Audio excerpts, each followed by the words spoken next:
మీ బంగారం తాకట్టులో ఉందా? నెల నెల వడ్డీ కట్టలేకపోతున్నారా? ఆచారి గోల్డ్ 9030022345.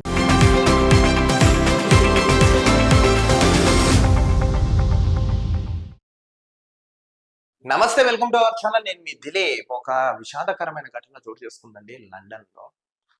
అసలు ఆ ఘటన గల కారణాలు ఏంటో ఈ వీడియోలో తెలుసుకుందాం. ఒక నెల క్రితం మనం కూడా చూసుకున్నాం భారతదేశంలో. అదేనండి, జమ్మూ కాశ్మీర్ అనంతనాగ్ జిల్లా పెహల్గావ్ గ్రామంలో నువ్వే మతం అని అడిగి టూరిస్టుల మీద ఉగ్రవాదులు వాళ్ళ దుస్తులు విప్పి మరి చూసి వాళ్ళని చాలా అంటే చాలా దరిద్రంగా, కిరాతకంగా, అసంఖ్య సభ్య సమాజం సైతం తలదించుకునేలాగా వాళ్ళు ప్రవర్తించిన తీరుని యావత్ ప్రపంచం మొత్తం చూసింది. సో వాళ్ళకి ఇవ్వాల్సిన గుణపాఠం కూడా భారత్ గట్టిగానే తిప్పికొట్టింది. ఇక్కడ వరకు బానే ఉంది. మతం అడిగి చంపడం ఏంటి, కులం అడిగి చంపడం ఏంటి, దేశం అడిగి చంపడం ఏంటి? మనిషిలా పుట్టారు కానీ మనిషిలా ఎవరు ఎందుకు బతకలేకపోతున్నారని ఆడియన్స్ అయితే మీద గట్టిగా వేసుకుంటారు.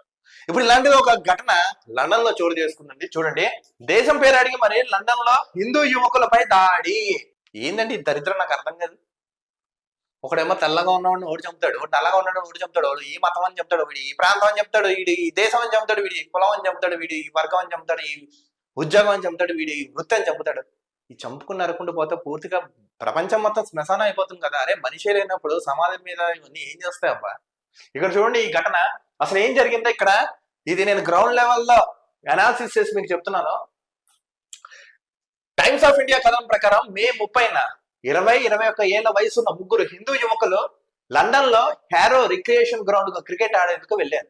మే 30న ఒక 20-21 ఇయర్స్ పిల్లలు లండన్ లో ఒక క్రికెట్ ఆడడానికి ఒక స్టేడియంకి వెళ్తే సాయంత్రం 6 గంటల సమయంలో పార్క్ లోని కేఫ్ వద్ద కొందరు వ్యక్తులు కూర్చున్నారు. వారిలో కొందరు మహిళలు హిజాబ్ ధరించి ఉండడంతో వారు ముస్లిం కుటుంబానికి చెందిన వారే ఉండొచ్చని బాధితులు భావించారు. ఆ సమయంలో కేఫ్ వద్ద ఉన్న వ్యక్తి యువకులను అడిగించి మా కుటుంబం వైపు ఎందుకు చూస్తున్నావు అని ప్రశ్నించాడు. సో వీళ్ళు క్రికెట్ ఆడుతున్న క్రమంలో ఎవరో ముస్లిమ్స్ లేడీస్ ఎవరో వచ్చి అక్కడ బుర్కా వేసుకు కూర్చున్నారు. సో మామూలుగా సాధారణంగా ఎవరైనా కొత్తగా మన ఉన్న క్రమంలో ఎవరైనా వచ్చి కూర్చుంటే చూస్తాం కదా. ఆ వీళ్ళు చూశారు. చూస్తాం ఆ ముస్లిం యువకులను ఎందుకు చూస్తున్నారని కయ్యానికి కాలు చూవారు ఈ కొంతమంది దుండగులు.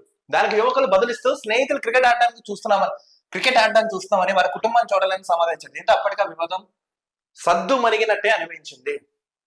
మిమ్మల్ని ఎవరు చూసారయ్యా? అక్కడ మా స్నేహితులు వచ్చారు, వాళ్ళని చూద్దామని మేము వచ్చాం, మేము వాళ్ళని చూడలేదని క్లారిటీగా అయితే చెప్పారు. సరే ఇక్కడతో వివాదం ఆగింది అనుకుంటున్నాం, కానీ ఆగలేదు. సుమారు 30 నిమిషాల అనంతరం పార్క్ లో బెంచ్ పై కూర్చున్న ఈ యువకుల వద్దకు 20 ఏళ్ళు యువకుడు వచ్చాడు. మీరు ఎక్కడి వారు? శ్రీలంక వారా, భారతీయులు అని ప్రశ్నించారు. సరే ఆ ఇష్యూ అక్కడితో అయిపోయింది అనుకున్నాడు, బల్ల మీద కూర్చున్నాడు. తర్వాత కాసేపటికి ఒక 20 ఇయర్స్ కుర్రాడు అక్కడికి వచ్చి మీరు ఎక్కడి నుంచి వచ్చారో, మీది శ్రీలంకనా భారత్ అంటే ఇండియానే ప్రశ్నించాడు. బాధితుల్లో ఒకరైన శ్రీలంక యువకుడు అవును మేము భారతీయులం, శ్రీలంక వారం అని చెప్పిన వెంటనే ముగ్గురు పెద్ద వయసు వ్యక్తులు ఉన్న వారిపై దాడికి పాల్పడ్డారని బాధితుల్లో ఒకరైన బ్రిటిష్ ఇండియన్ గుజరాతీ హిందూ యువకుడి సోదరి మీడియాకు తెలిపారు. దుండగులు వారిని కింద పడేసి విచక్షణరహితంగా తన్నారని పిడుగుద్దులు కనిపించారు, ఆపోయారు. ఏం పాపం చేశారండి వాళ్ళు? ఏం పాపం చేశారు? లండన్ లో ఉంటున్న కొంతమంది సోకాల్ ఫెలోస్ అడుగుతున్నాం, జనాలు అడుగుతున్నారు, సమాధానం చెప్పండి. ఏ శ్రీలంక వాళ్ళైనా భారతీయులైనా అక్కడ ఉండకూడదా? పిడిగుద్దులు గుద్దారండి విచక్షణరహితంగా. మన భారతదేశంలో కొంతమంది ఉంటారు. ఇప్పుడు ఒక హిందూలా బతుకుతాడు, క్రిస్టియన్ లా బతుకుతారు, ముస్లింలా బతుకుతాడు, సిక్, జైన్, పార్సీ, బుద్ధిజం ఎవరికి వాళ్ళు చెప్తాడు. కానీ కొంతమంది సెక్యులర్ వాదులు ఉంటారు. వాళ్ళు ఏంటంటే అన్ని సమానం అని కూర్చుంటుంటారు.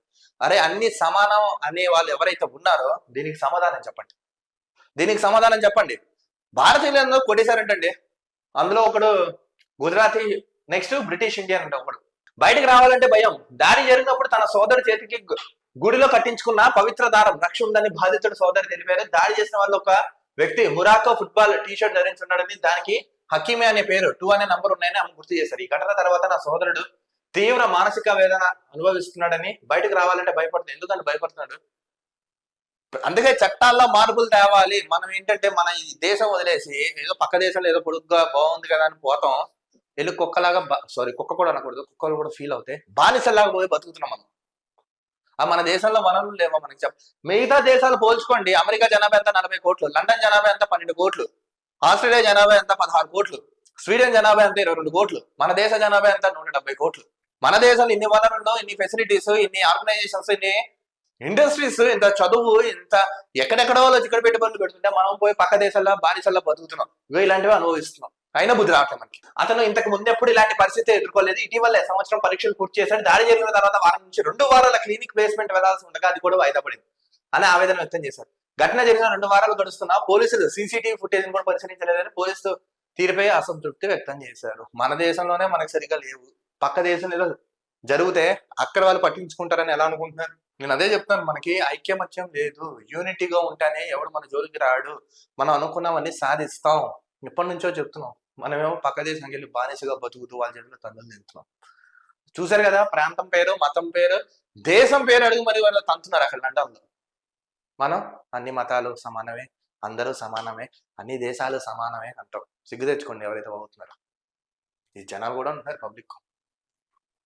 నెక్స్ట్, పోలీసులు ఎంపీ ఏమంటున్నారు? ఈ ఘటనపై మెట్రోపాలిటన్ పోలీసులు స్పందిస్తూ ఘటనా స్థలంలో గొడవ జరిగిందని తమకు సమాచారం అందిందని, ఒక వ్యక్తి తనకు గాయం కావడంతో ఆసుపత్రికి తరలించామని తెలిపారు. అయితే ఈ దాడి జాతి వివక్షతో జరిగిందని చెప్పడానికి ప్రస్తుతం ఎలాంటి ఆధారాలు లేవని.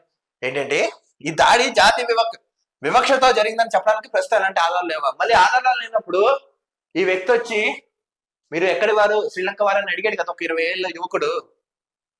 ఇంతకన్నా ఆధారం మీకు సరిపోదా? ఇంతకన్నా ఆధారం మీకు సరిపోదా? దర్యాప్తు కొనసాగించడం వెల్లడించారు. ఈ కేసుకు సంబంధించి ఇప్పటి వరకు ఎవరిని అరెస్ట్ చేయలేదని పోలీసులు తెలిపారు. అయిపోయారు. అలా ఉంది మన భారతీయుల పరిస్థితి పక్క దేశంలో. ఇన్నాళ్ళు తెల్లవాళ్ళు నల్లవాళ్ళని కొట్టుకుని చచ్చేవారని తెలిసింది. కానీ ఇప్పుడు భారతీయుడు ఏ దేశంలో కనబడినా చితక్ కొడుతున్నారని ఇప్పుడు అర్థమైంది ఈ వీడియో ద్వారా. పోలీసులు కూడా కేసు నమోదు చేయండి. అసలు ఘటన ఎందుకు జరిగింది, ఏంటి, కారకులు ఎవరు, కారణం ఏంటో తెలుసుకుని అందరి మీద యాక్షన్ తీసుకోండి. తస్మా జాగ్రత్త, భారతీయులు ఎక్కడున్నారు. అందుకే చెప్తున్నాను, పుట్టిన ఊరు, పుట్టిన రాష్ట్రం, పుట్టిన దేశం మించిన గొప్పది ఎక్కడి మనకి ప్రపంచంలో దొరకదని మన పెద్దలు ఊరికే చెప్పారా? ఇకపై అయినా విచక్షణత ఆలోచించండి. పబ్లిక్ సైతం అయితే తెలుపుతున్నారు. ఏది ఏమైనా ప్రెసెంట్ ఈ యొక్క దాడి ప్రపంచవ్యాప్తంగా వైరల్ అయితే అవుతున్నాం. సో దీని మీద వెంటనే స్పందించి ఆ లండన్ ప్రభుత్వం బాధ్యులు ఎవరైతే చేశారో వాళ్ళపై చట్టరీత్యా యాక్షన్ తీసుకోవాల్సిందిగా పబ్లిక్ సైతం డిమాండ్ చేస్తున్నారు. ఆడియన్స్ అండ్ గైస్, అసలు ఏ విషయం జరిగింది ఏంటంటే మీకు ఎక్స్ప్లెయిన్ చేశాను. మీకేమనిపించింది? ఈ వీడియోపై మీ విలువైన అమూల్యమైన అభిప్రాయం కామెంట్స్ రూపంలో తెలపండి. మరో టాపిక్ తో కలుద్దాం. నేను మీ దిలీప్ చూస్తున్నాను.